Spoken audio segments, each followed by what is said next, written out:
Welcome to Politics Done Right on KPFT. I am your host, Egberto Willies. This is the progressive program that will take the mystery out of politics. This is the program that will encourage you to make sure government becomes we the people. Whether you are liberal, conservative, or otherwise, you get to air your point of view. Give me a call at 713-526-5738. That is 713-526-KPFT. Remember, you can also send me a tweet to EGBERTOWILLIES. That is at Egberto Willies. Let us engage. It is politics done right. 1, 2, 3, 4.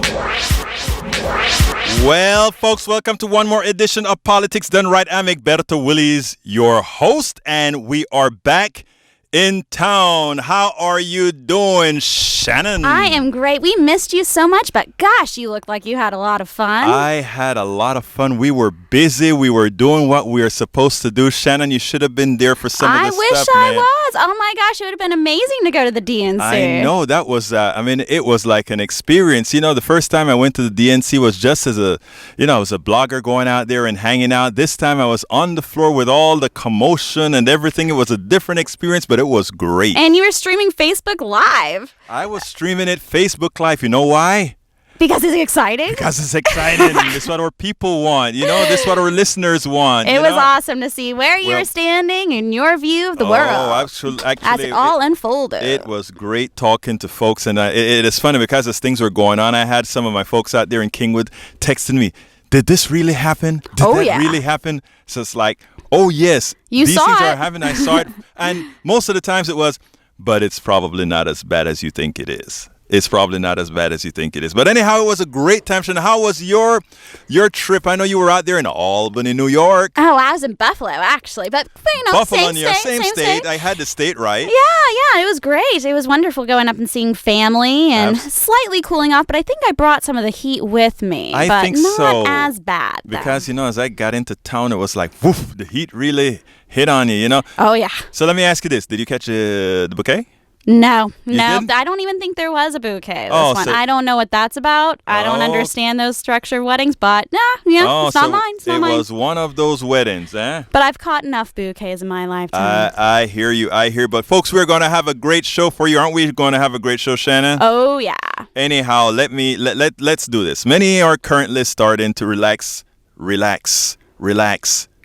They believe the presidential race has normalized to where they expect it to be. A big win for whom? They think it's a big win for Hillary Clinton. But folks, unfortunately, my belief is that is much too premature, especially given the unknowns of, Wikileaks, given the unknowns of other hacks that have blown out of proportion, that likely will be blown out of proportion. Folks, unless we change the narrative, if we don't change the narrative, inconsequential and meaningless stories will continue to work on Americans who, absent a solid message they can grab onto, they'll be left in limbo and at the behest of a derelict media. And you know how that goes, a derelict media. But folks, before I get to the program, I want to remind all our listeners that KPFT is a bastion of intelligent voices and programs. As a political activist myself, my favorites are The Monitor with Babawi.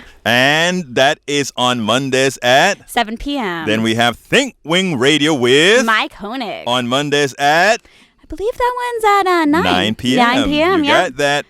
Partisan Gridlock, your show with Jeff Berg at 3 p.m. on Fridays. And then there is, of course, my show, Jazz Latino, Afro-Cuban Latin Jazz, as it's best hosted by Juan Flores on Mondays at 10 p.m. You've got that right. And there's another one that I've started advertising called Asamblea Popular de Houston on Thursdays at 7 p.m. on HD3. So, folks, please do remember to check these programs out, listen to them. And check out our full schedule at kpft.org, where you can find programming from music to politics to medicine to the eclectic. KPFT is listener-supported radio. and as a listener-supported radio, public community radio station. So please do remember that if you like what you hear, visit kpft.org and ensure we remain a strong, viable community radio station that provides news, programming, and information not influenced by whom? Not influenced by the corporocracy. There you go. Now, folks, this is KPFT 90.1 FM in Houston, Texas. We want to hear your voice. We want to hear your thoughts. So let's talk. I'll be following the hashtag Politics Done Right on Twitter. My Twitter address is Egberto Willies. So go ahead, find Egberto Willies, and go ahead and on Twitter, you don't like, you just follow. And don't forget to go to Politics Done Right on Facebook and like that page, because that's where you're informed about all our shows on Politics Done Right. And of course, always visit kpft.org. Folks, this is a call-in show. Telephone number 713-526-5738. You want to repeat that better than I can? 713-526-5738. I don't know if it's better than you, but I'm happy to repeat it again. It sounds a lot better than I sound. So, I think people are likely to call coming from your voice and mine. So, folks, don't forget, 713-526-5738. But do you know what time it is? It's time for the weekly blog post.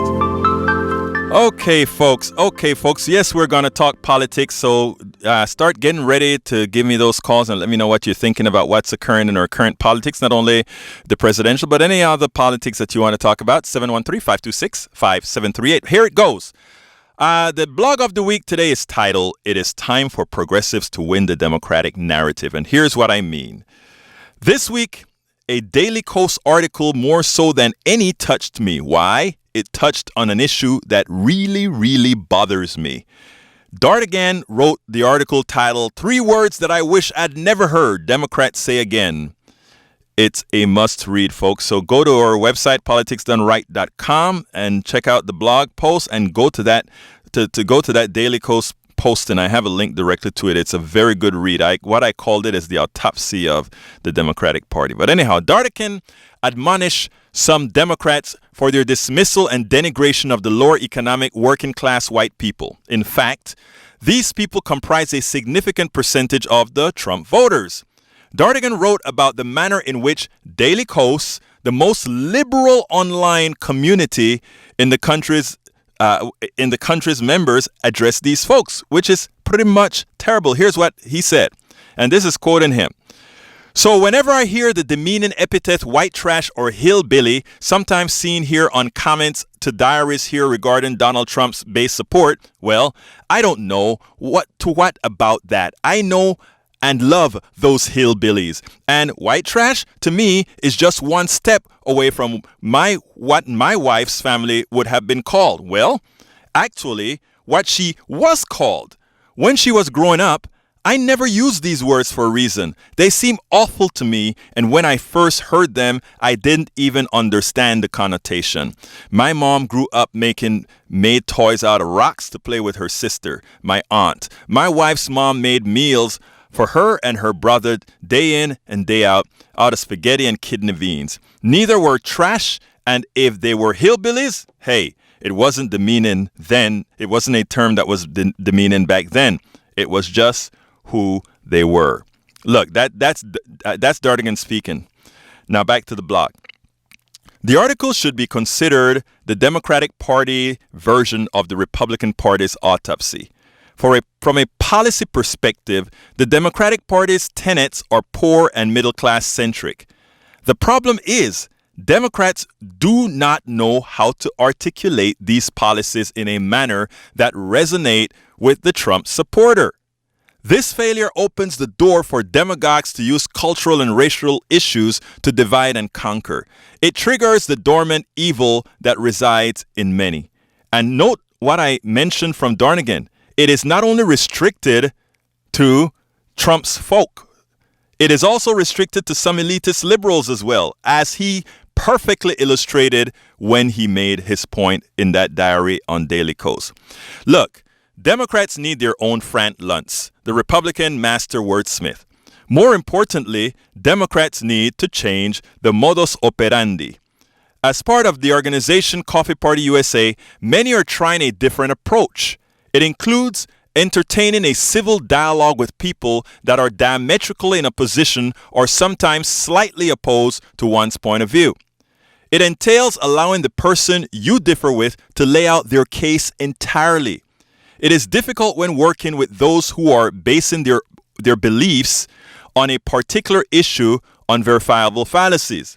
One then makes the rebuttal in a form in which that same person is made to answer questions while they believe they are leading the conversation. So in effect, you're having that conversation with them, but while you're having that conversation with them, you let them be the ones who come up with the ideas because you're leading it in such a manner that that is exactly what occurs. If an idea is a good idea, it doesn't matter from whence it comes, it's going to appear to that person in the long run as a good idea, especially if they thought about it or if they thought it out. One then makes a rebuttal in a form in which that same person is made to answer questions while they believe they're leading the conversation. What I've found is that before they even realize what is happening, they invariably come across the fact-based point of view. It is tedious. It is difficult. It is hard. But if you really want to make changes, that is what you do. If you are really intent on making changes and not just scoring a point, that is what you do. Now, folks, a few years ago, I read the book titled The Political Brain, which explains why techniques that attempt to reach people on an emotional level is initially greater than the analytical. When we allow even those we believe are grossly wrong to have their say, they feel an emotional connection because they know they are respected. They know you care. They know that. And as such, you start to establish that relationship where you can actually communicate. The intent is not to change someone's culture, party, or even personal prejudices. It is to have them do the right thing for society as a whole in the voting booth. That is what you want. You want the folks who are going to be making laws, the appropriate folks who are going to be making laws, to be voted in. A change of heart takes time, but the reality is we need changes now. So therefore, our narrative must be centered in such a manner that we get people who are ready to effect change now. I traveled to Netroots Nation 2016 in St. Louis, the Democratic National Convention in Philadelphia, and to the Coffee Party USA board meeting in Georgia over the last 3 weeks. It was crazy. I spent a lot of time in airports and spoke to a hell of a lot of people. The conversation inevitably turned political. And if you know me, it will always turn political. Now, it seems unavoidable these days. It seems I'm always conversing with conservative Republicans. I don't know. Somehow, I attract conservative Republicans. Maybe the fact that I live in one of the reddest subdivisions in Houston, a town where Ted Cruz frequently visits because it has the strongest Tea Party in the country, that probably has eliminated me with that red aura. So if you see me walking around town and you see that red aura around me, it's probably because of all the folks I've been interacting with in the last few years. But folks, let me tell you, I ran into a well-dressed Vietnam veteran while sitting in a Starbucks in Atlanta airport waiting for a couple of associates to arrive. Interestingly, I was blogging about a long-time AP correspondent named Robert Perry. He wrote a must-read article about Donald Trump, why sometimes Donald Trump is actually right. The vet sat next to me and we had a 45-minute conversation. This guy was a die-hard old Republican who is in a Purple Heart, who actually won a Purple Heart. We had a political discussion virtually from the start. Suffice it to say, I did not only make the case for Hillary, and I did that in an interesting manner, but that's beside the point. We won't speak about that. But he was convinced. I convinced this guy because of the respect that I gave him to speak and talk or say the things that he wanted to say, to go ahead and make the same case, not only for himself, but to his friends. You know, he said he enjoyed the respectful exchange, especially since this left-wing liberal, me, listened to his concerns. His last statement was funny. He said he is going to vote for Hillary Clinton. Can you believe that? And that it is going to be larger. It is going to be harder for him. It's going to be harder than the Purple Heart he received in Vietnam. Think about that. It's going to be harder than the Purple Heart he received in Vietnam. My response to him was simple. Hey, man, remember, vote country and not ideology. You are a military man, and you know what I mean. Look, I enjoyed the conversation, which went from economics to privatization to inner city problems to Appalachia. Look, I'm sure the guy still maintains his conservative beliefs. What I do know is that the conversation opened him up to entertain other conversations. That is what's important. It opened him up. Over time, as he understands that affecting particular policies are existential, the analytic will supersede the emotional attachment to ideology. It is never about winning the war immediately, folks. It is never about winning. I'll be honest with you. Personally, I am way past that time where in an argument, I have to win. I think I've grown up. It's no longer about winning. It's about doing what is right. So repeating, over time, as he understands that affecting particular policies, he will understand affecting those policies are in fact existential. He will see that. The analytic will supersede the emotional attachment to ideology. We all have our ideology, but we all also want ultimately to do right. It is never about winning the war immediately. It is about patience. It is about losing some battles while surviving others and ultimately winning the war. Folks, this is a call-in show. The telephone number is 713-526-5738. Y para mis latinos, 713-526-5738. Give me a call, 713-526-5738. I see that we have a call and it's interesting. Let me see if this is who I think it is. Come on in, Barry. Yes, hello. You're on, Barry. Can you hear me? Yes, sir. Okay, I'm calling you because I'm just taken aback here. You say that the Democrat policies are the right policies, they just fail to be articulated. Is that right?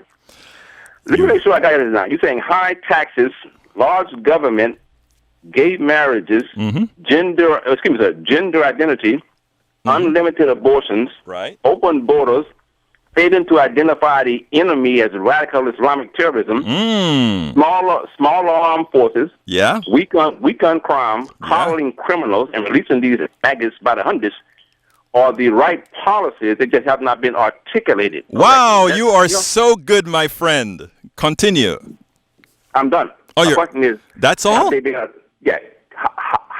you convince us that being weak on crime and releasing criminals is a correct policy? That's not been articulated correctly. Well, I don't, first of all, I think you should know that criminal policy is not a Democratic or Republican issue. It's usually generally a local issue. And I'm asking you a question, sir, about the Democrats who are weak on crime, regardless of who policies are. Now, my question is, you said these policies are the right ones. Yes. You have not been articulated. Okay, then fine.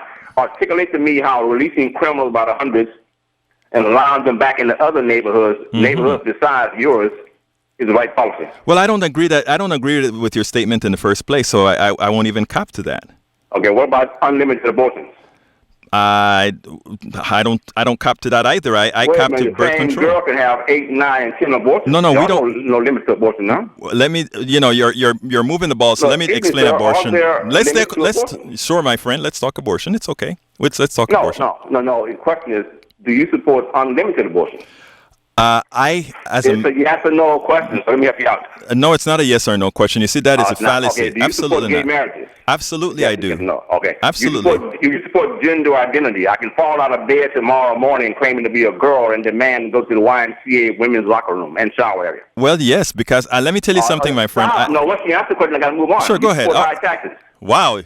This is your show, Barry. Go ahead. You support high taxes. Yes. You support larger government. Yes. You support smaller armed forces, less money spent on defense. Yes, and I can justify every single one of those statements. Refusing to call the enemy what it is. That's a silly question. That one is silly. Your other questions made sense, my friend. I don't see the terrorists that are Hindu or Jewish or Christian to you. Okay, let me hold you 1 second. Let's be civil here. Let me tell you one thing, Barry. Your questions are all valid. I answered the questions yes or no that could be. You did, except the last one. The last one was, do you identify the enemy as radical Islamic terrorism? Absolutely not. And okay, fine. You've answered my question. Great. All I need from you is a yes or no. Some other show will get the better articulation of how these wonderful policies are. That is fine, my dear friend. So let me tell you. Better for America. Barry, that is one of the issues that I spoke. If you listen to my blog before that we actually have problems in the country, right? We sit down with these particular lines that we come out with, and we do not nuance them. What I do when I speak to people, including when I speak to people like you, but I can't spend a whole lot of time with you because I'm not done. I'm Barry, one at a time, Barry, one at a time. Let me tell you what, and I know you, so I mean, I know you. You've called a lot of times, but let me just say this, and I'm coming to you all the other calls right now, my friends. Barry, what I would like to do one of these days, because I'm not going to be able to talk to you at length on the radio show because I have to open up to everybody else. I understand. But here's the deal. Someday, I would really like to sit down and have a long talk with you because I think you're a smart person. You're a smart person. But anyhow, I got to go to the other call, my friend. But we'll talk. You're a good man. We'll talk, okay? Okay. You take care, brother. Let's go to line number 2. Line number 2, I think this is Trump. Teg. Come on in, Teg. Hi, Alberto. Thanks for taking my call. How you doing, my friend? You doing? Great talking to you. I was kind of excited to hear you were at the convention. That's big news. Yes, it was excellent. I tell you, we had a lot of fun. Talk to me, my friend. You know, Trump made his comment the other day about the Second Amendment people, taking care of judges being, put on by Hillary. Right. And, I'd like to remind people think he was just being coy or he was saying, oh, you got to go vote or whatever. Right. But I remember back in the day, and I thought for sure it had to do with Sarah Palin. Mm-hmm. Yes. But it's actually Joe Scarborough said that Obama was hanging you remember this quote? Hanging a target on people's backs in Arizona. I do remember. Remember. And she had the crosshairs. That's when we had that thing when they had the big crosshairs that when she did that, she put that out. So I remember all of that. And the thing about it is what Trump did was serious and what Trump did was inciting violence. And the only reason Trump gets away with it is because Trump is Trump. Anybody else had done something like that. I mean, they try to equate it with what Hillary did when they asked her why should she leave in the race a few months early. And she said, well, don't forget Kennedy was assassinated in June, and thus why would she leave? I mean, that was inartful. That was actually, that statement took me aback. But it had a completely different connotation than what Trump was talking about. Look, Robert Parr, the AP News reporter that broke the Iran-Contra deal, he actually gives Trump a bigger slack. He says, I don't think he was speaking specifically about Hillary, but what he was speaking about was insurrection if the wrong judges, in their opinion, are chosen. Absolutely. And the thing is that these people on the national stage don't really understand what happens when they make these connotations, just like Joe Scarborough did. Yes. And that's why it really bothers me that these people aren't able to temper their words a little better than that. Well, because when he made that comment and he looked, he had that little smirk on his face, like, what I'm talking about, and it just really set me wrong. Right. Well, I mean, what he did was wrong. And the thing about it is, I think Democrats need to respond a little bit more aggressive. I mean, I know they've been talking about it, but they need to start saying, pointing out specifically that this is how you incite violence. And to put it one step further, when they're accusing the president now of being an associate of ISIS and Hillary Clinton as well as being an associate of ISIS, that is also an incitement to folks who want to justifiably defend their country. If they're president and they're nuts and their president is actually an enemy of the state, then what do you do with an enemy of the state in their opinion, in their failed minds? What do you do? So, I mean, all these are all beyond the pale what they're doing, and what we have to do as a people is react to them appropriately. I think the Democratic Party as a whole, the DNC, the National Party, is abdicating its duty by not making this a case, to put it bluntly, it's not quite tyranny, but a case of insurrection. I think they need to be doing that. But my lines are full. Is there anything else you need to say real quickly, my friend? Well, I just wanted to say that, I'm a white guy, obviously, but the thing is that I was really inspired by Michelle Obama's talk about the slaves building the White House. Right. And I'm going back to Michigan soon, and it's like the land of the right wing. Right. And so I'm going to I've already heard some of this stuff, is like, well, the slaves were free then, and they were well taken care of, the Bill O'Reilly stuff. Oh, yes. Oh, yeah. Tell me about it. Yeah. I challenge anybody that thinks that way to go out and find the Abigail Adams letter. Right. That she wrote to somebody, and read what an eyewitness reported at the time, a first lady of the White House, the first lady of the White House, and see how those slaves were treated from her mind. Oh. And I think that people might get just a little different view than what Bill O'Reilly gave people. Well, the idea is they have to try to have their moral supremacy in their speeches, and the only way you gain that moral supremacy is trying to try to dilute the ills of the past. So we know better. We know better than that, T. Look, thank you very much for calling, my friend. You have a wonderful day, okay? You too. Thanks. Bye-bye. Take care now. Let's go to line number 4. I think that is Greg. Come on in, Greg. How you doing?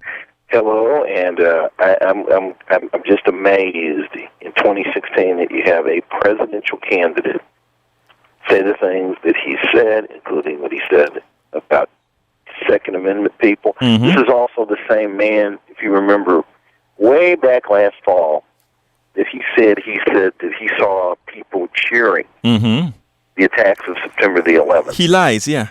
He does a great job of prevaricating. This is also the same gentleman, and this is for our Republican friends, who blatantly, in a speech, made fun of a reporter with a national newspaper who has a disability. Right.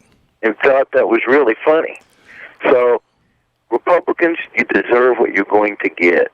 Right. If you as an American have no decency to tell the standard bearer of your own party to act in a responsible and dignified manner, and you want him to represent you and the government you say you believe in, it is shameful and deplorable. You have nobody to blame but yourself. Absolutely, Greg. But let me tell you something, Greg, and this I tell everybody that speaks that way, that intend to vote appropriately and vote the right way back in when November comes around, is that you have to be the voice. You have to make sure that your family, your relatives, your neighbors, your acquaintances, the people that you love, the people that you hate, are going to be going to the polls, because it's also not only about the presidency.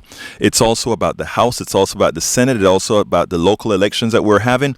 We need to lock, stock, barrel, get rid of the crap that we've elected over the last several years and put people in these offices that are actually going to work for the entire community, not just work for Republicans, not just work for conservatives, but work for the entire community. Anything else you want to say, Greg? And quickly, I would respond to very respectfully this way. Yes, sir. In fact, today is my birthday. I turned 58 today. Happy birthday, my friend. Thank you. And I've seen some campaigns in my lifetime. This is probably the most difficult campaign for me to stomach and swallow because of the candidate on the other side. Right. It is shameful and deplorable that in 2016, we can't have the kind of meaningful discussion in our national policy that we should, because some person thinks this is a reality show. This isn't The Apprentice. Right. Well, I tell you, if you want, then you should be proud of what you're getting right now. But if this is what you don't want, if you want a real democracy where we're discussing issues like income inequality and the kind of jobs that people will have and the kind of economy we want, then you should demand better. Greg, you should demand better. You're absolutely right, and let's be a part of that discussion, because in today's media, we don't need to have Trump deliver that message, or we don't need to have Hillary deliver that message. We are doing it right now, and we are doing it all over on our social media networks, on our on-air public networks, and otherwise. So keep engaged, and we will be okay, my friend. You have a great one, Greg. Thank you very much for calling, and keep listening and keep calling, okay? I sure will. Thank you very much. You have a wonderful day, sir. Okay, I have to, Shannon just gave me the hard break. So, Scott, I'm coming to you next, but let's get Shannon to do her thing, and we'll go from there. Thank you, Egberto. Okay, let's take a brief look at our weather. It's another scorcher today. It's currently around 97 degrees and partly cloudy skies. With Houston humidity over 50%, it feels like 110. Heat advisory in effect through 7 p.m. tonight, so take extra precautions if you're spending time outside and try to limit your exposure. 30% chance of showers or isolated thunderstorms this evening. Partly cloudy skies tonight with a low around 79. And another hot day Friday with a mixture of clouds and sunshine in the forecast. High near 98 and expect a heat index of as high as 111. Okay, let's take a brief look at our roadways. There's a complete closure of the Katy Freeway at Highway 146 in Baytown due to a hazmat spill and heavy truck accident. And there's quite a bit of road construction around town at the moment. On the East Loop northbound, there's 3 inside lanes closed between the Ship Channel and Highway 225 due to road construction. And a disabled heavy truck at the Ship Channel is blocking the right lane, adding to the already heavy traffic backup. So it's extended out to Telephone heavy traffic. And on Highway 225, there's 2 inside lanes closed in both directions from Tidal to the East Sam Houston Tollway. And then there's inbound traffic backed up to Battleground. Slow going on the North Freeway, outbound from Telephone to Little York. That's look at your Houston area weather and traffic. I'm Shannon McCurchie, and you are listening to KPFT Houston 90.1. Back to you, Egberto. Muchísimas gracias. Folks, we have Scott up now, and John, Gary, and Anthony, we're getting to you, so don't hang up. And folks, we have a couple lines that are still available to call in, so give us a call. Let's go to Scott. Scott, how are you doing, my friend? Thank you.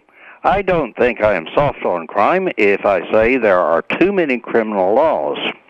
Well, Scott, first of all, I told Barry the reason I didn't really go into details is because I didn't, we don't have the time to make the case. But I have one thing that I want to get out there to the people in general, right? People are not born criminals. Our system have been laid out in such a manner that it created criminals. If we spend the amount of money if we spend 1/10 the amount of money that we spend for every single incarcerated person, for that person in a college, in a university, or elsewhere, it would be amazing how quickly we would have crime goes down. Now, I did a documentary with Move to Amend a couple of years ago where we actually discussed this, and the reality is our criminal system is directly responsible to our jailing for profit that we have in this country. If we were to get away from that model, there would be no incentive to lock people up. There would be real incentive for rehabilitation for those people who make mistakes. Unfortunately, in our society today, those who make mistakes, depending on who they are, get different treatments within the justice system, and it is reflected in our prison population. A place like where I live, folks do the same things that they do in other parts of Houston, but the difference is in Kingwood, most of the kids who do a few things that are not all that wrong get off. Other parts of Houston, they get in. Anything else you want to say, Scott? Well, I was mainly thinking about the acts that I do not think should be criminal offenses. Do not think should be illegal at all. Yes. Like the evil weed, abortion. Right. What Pee Wee Herman was doing in a private business in the presence of like-minded customers. I don't think that should be a crime. Right. Look, there are a lot of things that are personal in nature that I don't think the state has a business with, and it's amazing to me that the people that like to point that out, and I say this with grace, but a lot of the people that want to point out and be more restrictive on folks are the same people who would say we want the government out of our business, but still they want the government into a woman's womb, they want the government into the bedroom, they want the government anywhere else. So let's be honest, let's try to avoid being hypocritical, all of us on all sides. Scott, it's a pleasure having you call again. Thank you. If there is anything else we want to say it real quickly before we move on to the next. Well, I want to decriminalize America. Great. You have a great day. Okay. That doesn't mean that I want to legalize armed robberies. I got that. Burglaries or anything like that, but there's a lot of other things I Thank you, my brother. Decriminalize. You have a great day, Scott. Thank you. Okay, let's go to line number uno with Gary. Come on in, Gary. How you doing, my friend? Gary, you're on. Gary. Okay, Gary, I'm going to have to put you on hold again, and let's go to line number 2 with Joe. Bel Air. Yes, in Bel Air. John, come on in, John. Hey, Berto, how you been? Great. How you doing, my friend? Oh, pretty good. Great. Talk to me. I think we both have to realize, I think everybody has to realize, in this particular election cycle, this is one of the weirdest things we've ever seen. No kidding. Look, I'm a conservative, and I think Trump's an idiot. Right. And yet I find myself compelled to vote for him. I feel that Hillary is about as big as a political criminal and a professional political criminal as could ever be in the White House. But what it comes down to for me is they're both two individuals. I have about 400 other high-powered government employees and local people that I am far more worried about because presidents come and go. They're term limited, and most of these other yahoos aren't. And that's what it's going to come down to me, because politics is local. Right. And I'm far more likely to have to deal with things influencing my life on a daily basis on a local law level than I am a federal. John, you're so right about the on the local level, the most of the voting we have to do on the local level. I tell you, as far as the Trump vote that you're going to make, sometime we have to kind of talk offline about that, because it's deeper than just fearing Hillary more so than Trump. There are some there are world issues that affect us that a lot of people are not talking about by having a Trump in the presidency. Again, the president, I always tell people that a president doesn't have power, but the presidency does. And the leader of the presidency does have some sway in how things are going to go through. And that is important for us to see. And what I try to tell my Republican brothers and sisters, my conservative brothers and sisters like you, is it's very, I don't know if you listened to my blog of the week where I told you I met a Purple Heart receiving Vietnam veteran, old, real conservative Republican guy, who after we spoke for about 45 minutes, he said, wow, I am going to be voting for Hillary, and it's going to be worse than getting my Purple Heart. That tells you something.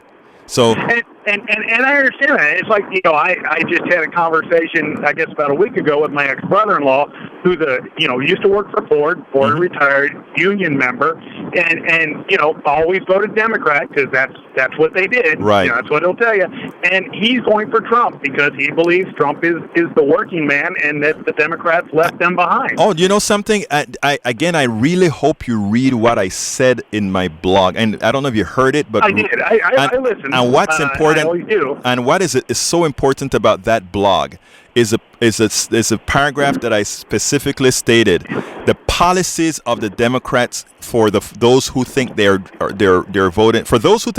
voting for Trump because the Democrats have left them behind. They need to really take a look at platforms. But let me tell you, I respect a conservative and those who believe in conservative values for economic values, etc., etc. I don't, but that's fine. We can split the difference there. The problem is that we're not talking about splitting the difference with Donald Trump, but that's a story that we have to take on another venue, because it's going to be a long back and forth there, right, my friend. So one real quick thing. Yes, sir. This is from my perspective. I know what Trump says. Right. What he says and what he'll do, I think, are radically different. True. He's never been a politician. True. Hillary's got a track record that I'm not particularly happy with. Right. So that's what I have to base it on. I hear you. Trump can be led. I hear you. So that's all I'm saying. And like I said, it comes down to the local level.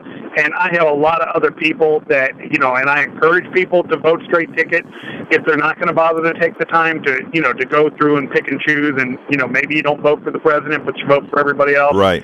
Because ultimately at the local level, that's where I really need, to see these things happen. Right. So, well, John, look, as usual, I thank you for giving me a call. I thank you for calling in. You're one of my favorite conservatives. We're going to have to talk about Trump later on, though. Okay, my brother? Yeah, one of these days we'll do lunch. All right, man. You take care. We'll do. All right. Let's go to number 1 with Gary. Sorry we messed up or something happened, Gary. What's going on? I just wanted to make a comment about your show. Yes, sir.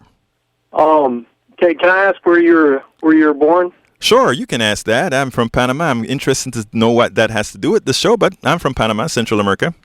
All right, fair enough. So some of the topics you have your radio program, you kind of put yourself in there like you're a black man in America, and the word black man has a lot of different meanings around the world. Okay. So the words black man in America means African American, and basically the struggle that population's put up with. It's basically a thing between the police and African Americans, and I see yourself trying to squeeze in there, like you want to be part of that so bad, that struggle, and you're not, you know, because you're from Panama. Sure. Now, can I ask you a question, sir? Let me finish. If you want to talk about racism in your country, where the darker your skin, the bottom of the food chain you are, because Latin America, Central America, Asia, the darker your skin means that you probably do manual labor out in the sun, so you're at the bottom of the food chain.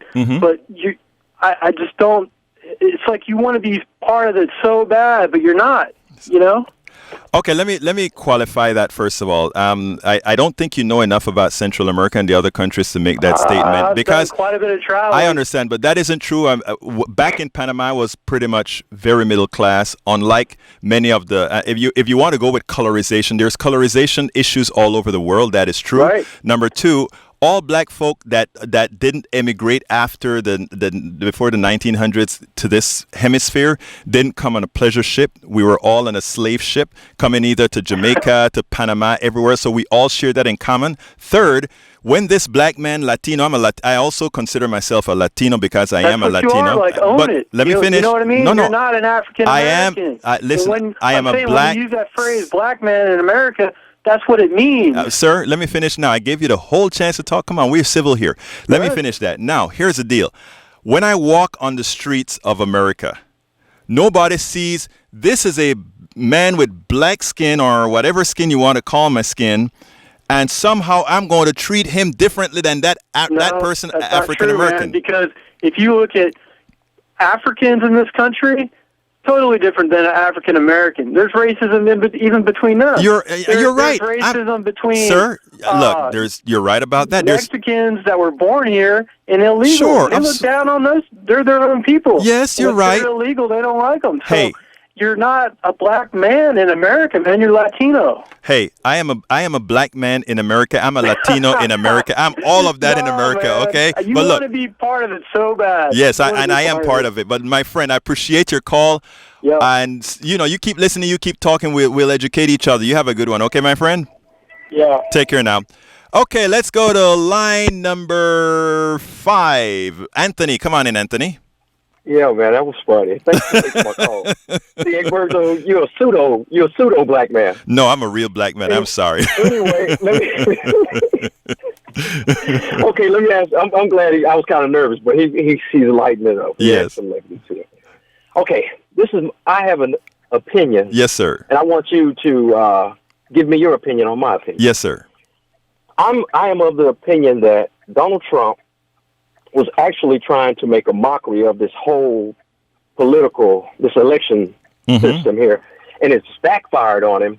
He doesn't really actually want to be the president. Wow. That's why he keeps saying all of these different things. See, because I say that because he doesn't have to sell off from my understanding, he doesn't have to relinquish ownership in his companies, but he can't have control over it. Right. And I don't see him trusting anyone, not even his wife, children, or anyone to manage his companies and run those companies. Okay. For him to be the president, he would have to give up the managerial aspects of his company. Right. And I don't believe he trusts anyone to do that. And therefore, that's why he keeps making these ridiculous statements. And we'll see as time goes along and people still are choosing him and he gets more and more scared that he's going to actually win, he's going to say the ultimate thing. He'll probably say something about the Jewish people to put the stake in his whole presidency run. Well, you know something. That's my opinion. Now. It's interesting. Well, your opinion is not all that far off because I wrote a Daily Coast blog to that effect. I think just about a week or two ago, where I said that he probably doesn't. I mean, he's acting like he doesn't want to win. So I mean, I've actually said that before. So it's not. all that it's not all that unheard for. By the way, folks, for some reason the feed just dropped for a while, the live feed, and I just started back the Facebook live feed. You can pick it up on back at the Politics Done Right page again on Facebook, but I'll share it along. But yeah, I've actually spoken about, and I don't think you're necessarily far off at all. Okay, and one last thing. Yes, sir. I mean, just in response to Gary, I think that was the last gentleman thing. How do you think the police perceived Amadou Diallo when he was in New York and they abused him? Thank you. Did they see him as an African American or a Haitian, Ghanaian or a Haitian? Or right? You think they drew that line, or they just looked at the hue of his skin? That's what I tell people. You know, I'm coming to all the other calls. We have a lot of other calls on, but I really want to tell this because this blackness thing comes up. He's not the only person that have addressed me on that issue before. One of the things that's interesting is he's right about one thing. When I came to the United States and I was at the University of Texas, and I originally joined the Afro-American Culture Committee, I did have some of the black folks in the Afro-American Culture Committee kind of question my blackness, if you know what I mean. And I had to remind them about that same discussion I just had with Gary. My folk from the South didn't come here on a pleasure ship. Every person with my pigment on this hemisphere came on a slave ship.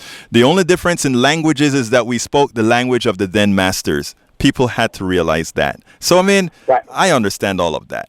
But it is for not only guys like Gary to understand that, but it's also, believe it or not, and I hate to put it this way, for some black folks as well to understand that, because some of them really don't. But, you know. They don't understand the ships stopped at the islands before they got to the big island. You know that. You know your history, my friend. But look, I got to go to another call. All these lines are still full. Look, it's great talking to you again, my friend. Take care, Anthony. Take care, sir. All right, John from San Antonio. Come on in, John. And now I'm going to have to be going quick, guys. All lines are busy. Come on in, John. Talk to me, my friend.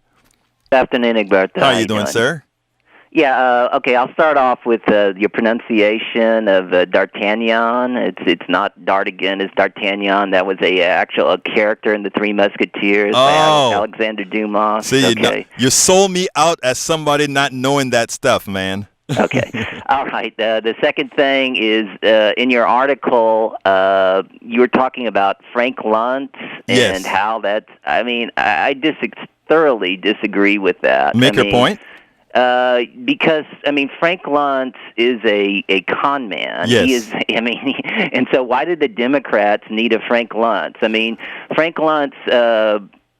Don't take me too literally, my friend. What I meant by that is I didn't want to say that I wanted somebody to come and fool the American people. What I wanted to say, and maybe I should have been clearer because I know John from San Antonio is reading my stuff, and you know I love you, John. But I wanted to say that we needed somebody who could wordsmith intelligently our message so that it can touch the hearts of people, not only in let's say in the coast, but in Appalachia and elsewhere. That's all I want. That's all I was trying to say. Right, but that's not what Frank Luntz does. Frank. Yes, you're right. You're right. I'm not going to argue that. You're right on that, my friend. Make your next point, sir, because I got to jump. The Robert Parry part. We've had public disagreements about Parry before. Yes. I was shocked when I saw this article up on the website. You were. I was completely shocked that you would put that on your website. And I still am, to be honest with you. That is the most aggressive, pro-Putin, pro-Trump article I've ever seen in my life. Oh, and to have that on the website.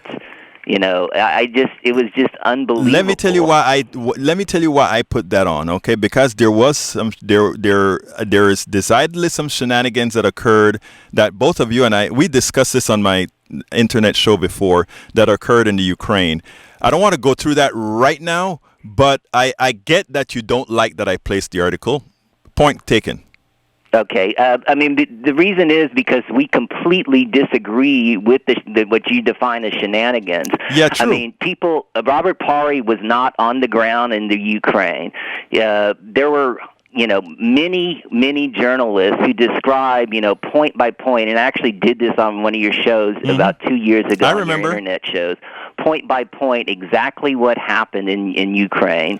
And, all of this pro-Putin propaganda is just completely false, and it's just unbelievable Let me that tell a you, guy like you who is so intelligent could fall for this. I mean, this is so goes against character so much, and I'm just, in a state of shock. My brother, listen to me here now, my friend, okay? We disagree on this one, okay? And let me tell you what happens. I actually have quite a bit of faith in John, in Parry. But we'll talk about that another time because I'm only down to 10 minutes and I have some other calls that I got to take. And Shannon is giving me the weather call. So we'll talk on this Saturday, John, okay? Okay. Take care, my friend. Okay. Bye-bye. Okay, thank you, Egberto. It is another hot day. It's currently 98 degrees and partly cloudy skies. It feels as high as 111 at the moment. Heat advisory in effect through 7 p.m. tonight. And take extra precautions while you're spending time outside. Listen to your body. Know you should limit your exposure out there. Okay, partly cloudy skies tonight with a low around 81. Another hot day Friday and with partly cloudy skies. High near 99, but heat index as high as 111. And let's take a brief look at our roadways. On the Katy Freeway, inbound at Heights Boulevard, there's a lost load blocking 3 center lanes. Traffic is backed up to Washington. And still that complete freeway closure of the Katy Freeway at Highway 146 in Baytown due to a hazmat spill and heavy truck accident that occurred earlier. And on the Southwest Freeway, there's a disabled vehicle blocking the HOV lane there at Edlow.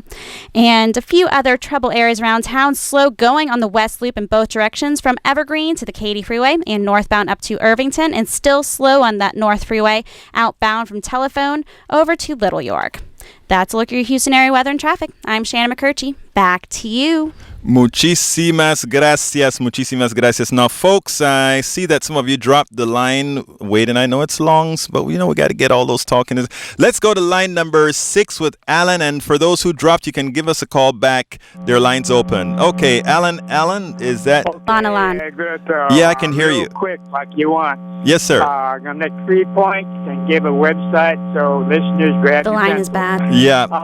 First of all, it's our line. With your comments earlier about investing in education. Yes. Hey, let me tell you, Alan, let me stop you. Alan? University level free education. Alan. Look to high school here. So, like in the Green Party, we're saying we should forgive the student loans and invest in the students, get a 7-to-1 return on your investment. Right. Second thing, I'm not in favor of term limits. We already have term limits, and that is you have the vote. We right. need to change the system, not limit the people in office, but change the system that corrupts them. Right. And my third point is there's better than move to amend. There's an URL they can go to and see a democracy amendment that would take the money out of politics and give the vote to the people on the legislation. So write this down. It's very simply Democracy Amendment USA.net. Democracy Amendment USA.net. Alan. Take a look at that. Alan, thank you very much, Alan. The phone we have a bad line here, but we did get that. Okay, so thank you very much, my friend. Okay, great. Let's go to line, and Alan, we just had to cut you. If you wanted to say something else, you can call back real quickly. We don't have much time, but you can. All right, let's go to Johnny. Johnny, come on in. Oh, man. The only thing I find more scary than Trump is the fact that there are people 3 months away from Election Day who are still defending him and expressing their intent to vote for this guy. And the other 2 things I find scary is that Fox, CNN, MSC, and MSNBC share equal blame in creating this weed.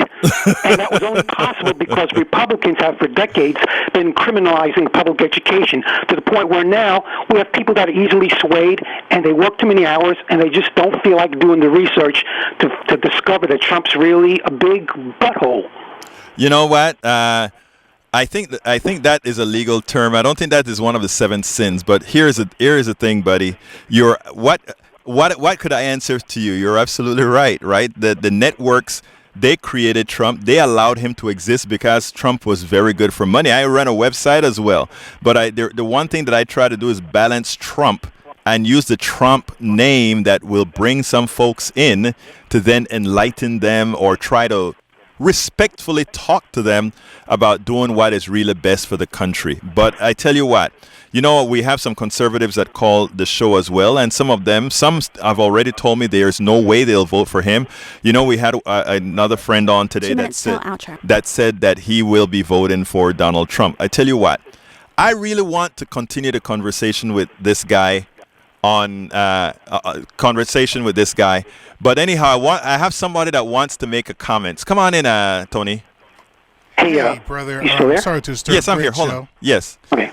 Rita on line 1 wanted to know if your show could be every day because she just thinks you're so awesome. Well, tell her I'm very flattered. I'm flattered, but that would have been great, but I'm flattered. Absolutely. Thank you very much, sir. Okay. A week or 2 weeks solid, you could interview former and current police and find out why we have such a problem with unrepentant law enforcement. Well, you know something? I said something a few months ago, my friend, and remember what I said. I said the police department is but a reflection of society. The only difference is that they have the power of the gun, the power of the state. So what we do right now is we have to have laws to curtail them as we work on making a society a better society.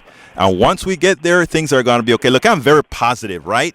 Now, we are going to make this change, but what it means is that we're going to stay engaged. Now, Shannon has given me the call that says I have to start closing this baby out. So, look, my friend, we'll talk next week. You have a wonderful day. Okay, Johnny?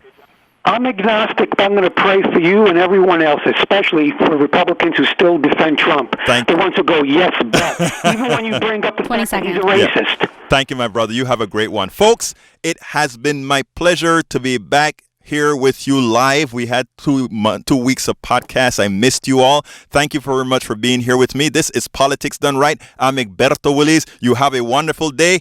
Adios.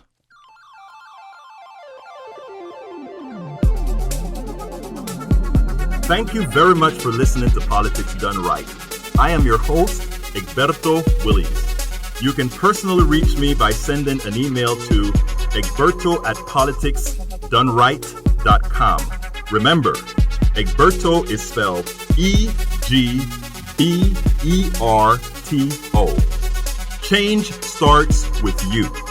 90.1 KPFT gives you information not tainted by corporate interest. Please visit kpft.org and contribute. Let's ensure continued access to real information and news remain available to all. Again, thank you very much for listening to Politics Done Right.